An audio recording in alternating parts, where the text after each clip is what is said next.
Hello everyone, I'm AT Storm Track meteorologist Austin Haskins. It has certainly felt a little more like winter this year compared to what we dealt with last winter. When you look at the year-to-date statistics, so this goes from January 1st through February 10th, our average temperature so far this year is 14.5 degrees. That's about a half a degree below average, what it normally should be through February 10th. But last year at this time, our average overall temperature was 25.3 degrees. So it has certainly been more of a typical winter, I guess you could say, in Wisconsin. Of course, we've also had a little bit of snow recently as well to make it look a little more like winter as well. Now, when you look at the high temperature thresholds, so we had our first 40-degree day on January 28th, which is slightly past the normal average date, which is the 26th, but we had our first 50-degree day on January 30th. Oddly enough, despite the fact that we have been colder so far this winter, especially to start this year anyways, our first 40-degree day and 50-degree day this year occurred one day earlier than last year. Last year, our first 40-degree day was the 29th of January. The first 50-degree day was on January 31st. So kind of an interesting statistic there for everybody. Of course, our first 60-degree day is until about the latter parts of March. First 70 and 80-degree days are in April, and then June 6th is our first 90-degree day. Of course, last year we didn't have our first 90-degree day till July 31st. So we'll have to see how those play out. But in the meantime, we're going to deal with some pretty cold conditions going forward. So no 40s in the forecast, not even really any 30s or 20s hardly in the forecast. Though we have 2 days this week, we do get back into the 20s. A lot of sunshine today. We'll have some clouds moving for the afternoon. It'll turn mostly cloudy to cloudy tonight ahead of the next system that we're going to be tracking. So here's 8 o'clock Wednesday morning.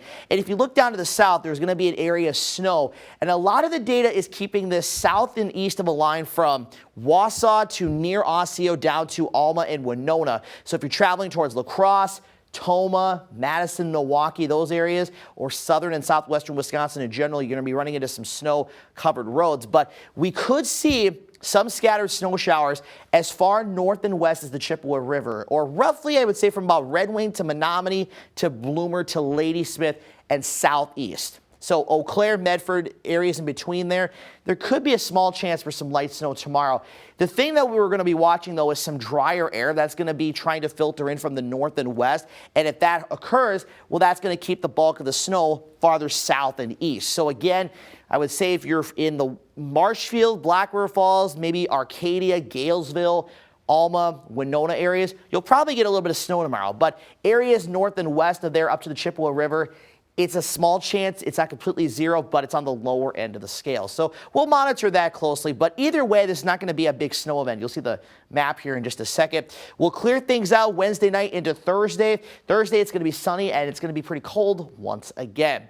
So the snowfall forecast, 0 to an inch for the areas in that lightest shade of blue, 1 to 3 inches in kind of the second shade of blue, and then the darker shade of blue southeast of Tomah and Wisconsin Rapids, looking at about 3 to as much as 6 inches of snow there. Now, I will say within this lighter shade of blue, mostly I think totals will be about a ½ inch or less. And then I would say Black River Falls, Winona, Arcadia, Galesville areas, maybe about 1 to 2 inches. But I think the totals will be highest the farther south and east you get. So Wisconsin Rapids, Tomah, La Crosse, you'll probably be closer to that 3-inch mark or so.